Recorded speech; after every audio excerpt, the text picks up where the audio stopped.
The ocean is not empty. Beneath the waves, in the crushing darkness where sunlight never reaches, things move. Things older than humanity. Things that have been waiting since before the first fish crawled onto land. Things that are patient. Things that are hungry. And sometimes they rise. The lighthouse had been automated decades ago, but budget cuts meant someone had to maintain it. Previous keepers had all quit early.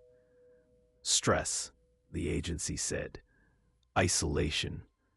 Thomas did not care about the others. He climbed the spiral stairs to his new home, 150 steps above the churning sea. The first night was peaceful. The light turned. The fog rolled in. Thomas sat by the window, watching the beam cut through the darkness. He could see nothing but mist and water, just the way he wanted it. Invisible, alone, safe. But he was not alone. Something was watching from the deep. On the second night, Thomas heard something beneath the waves. A sound like a whale song, but wrong. Deeper, more complex, almost like language. He told himself it was just the ocean, the wind, his imagination. But the sound came again, closer.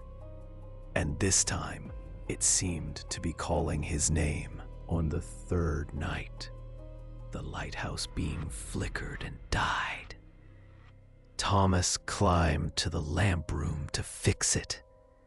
As he worked, he looked out at the water. The fog had cleared. The moon was full. And in that silver light, he saw it. Something massive rising from the deep. Eyes like searchlights staring directly at him. It was not a whale. It was not a squid. It was something else entirely. Tentacles thicker than the lighthouse itself broke the surface. A body that seemed to go on forever descended into the depths. And those eyes, hundreds of them, all focused on the tiny human in the tiny tower. Thomas could not scream. He could not move. And then, as quickly as it appeared, the creature sank back into the ocean. The water closed over it like it had never been there. Thomas stood at the window until dawn, shaking, waiting for it to return. It did not return. But he knew, with terrible certainty, that it was still down there, watching, waiting. Thomas tried the radio. Static. He tried again. More static.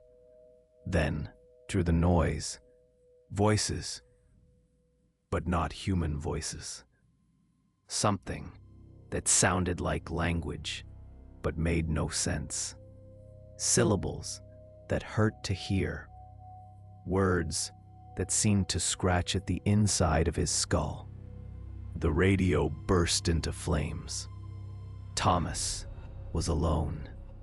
That night, Thomas found a journal in the keeper's quarters. The previous keeper.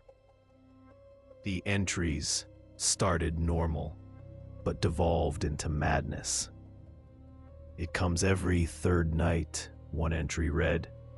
It wants something from us. It wants to trade.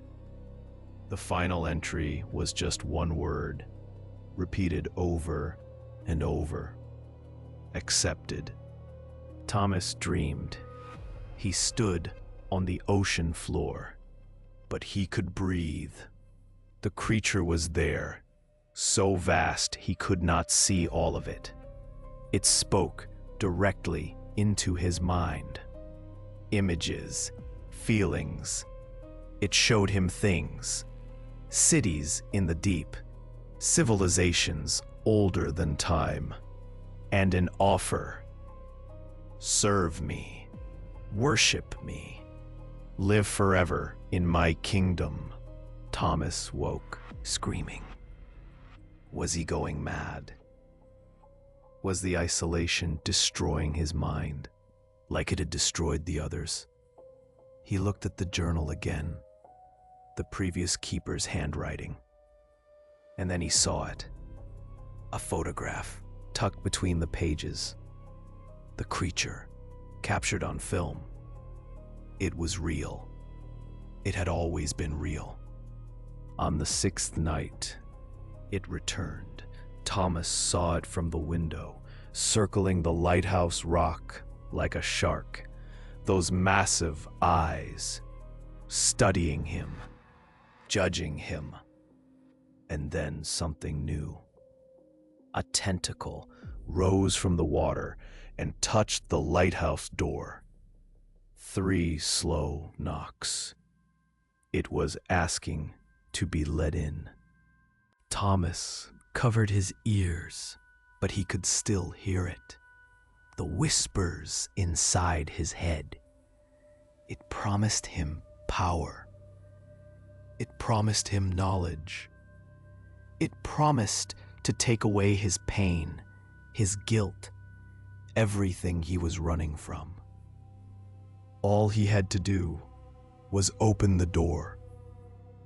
All he had to do was accept. The previous keeper appeared, not alive. Thomas could see through him.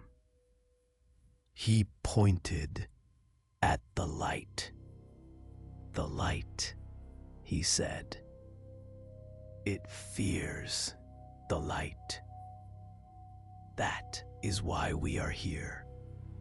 That is why we must never leave. Keep the light burning. Whatever happens, keep the light burning. And then he was gone. Thomas understood. The lighthouse was not just for ships. It was a prison, a boundary. Something long ago had trapped this creature here, and only the light kept it at bay. Every keeper who failed, who gave in, who accepted, became its servant. Thomas would not be one of them. The lighthouse still stood, damaged but standing. Thomas sat in the ruins of the lamp room, watching the sun rise. He had won, for now. But he knew the creature would return. Every 3rd night, it would try again. And someone had to be here to keep the light burning forever. A supply boat came a week later. Thomas told them the radio was broken, nothing more. They offered to bring him back to the mainland. He refused. He said he liked it here.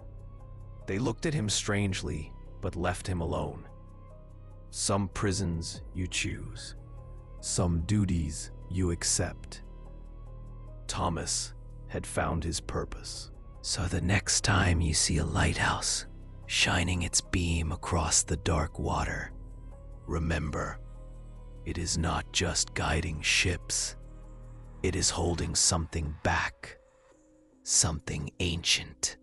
Something patient. Something that waits in the deep for the light to finally go out. Keep the lights burning. Whatever you do, keep the lights burning. Sweet dreams.